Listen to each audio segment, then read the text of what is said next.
আপনারা দেখতে পাচ্ছেন অতি সুন্দর একটি মাজমা তৈরি হয়েছে, বিভিন্ন খুঁটি দিয়ে দাঁড় করানো হয়েছে, তাই তো? এত সুন্দর একটি প্যান্ডেল বানানো হয়েছে, বিভিন্ন খুঁটি দিয়ে দাঁড় করানো হয়েছে, কিন্তু আল্লাহ পাক রব্বুল আলামিন কত সুন্দর ভাবে বিনা খুঁটিতে এই সাত আসমানটিকে দাঁড় করেছেন। তাই কবি কত সুন্দর ভাষায় কি লিখছেন দেখুন। দেখতে অবাক হইয়া আকাশটাকে বিনা খুঁটিতে দাঁড়িয়ে, কত নিয়ামত কত যে কুদরত রাখলে যে তাই সাজিয়ে।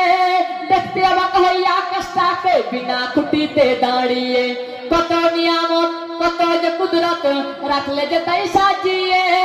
লক্ষ কোটি তারা নিপুণ ভাবে গড়া, লক্ষ কোটি তারা নিপুণ ভাবে গড়া, একটাই সূর্য সারা দুনিয়ায় করে সেই আলোময়। আল্লাহ মহান, আল্লাহ মহান, আল্লাহ মহান, ওগো আল্লাহ মহান।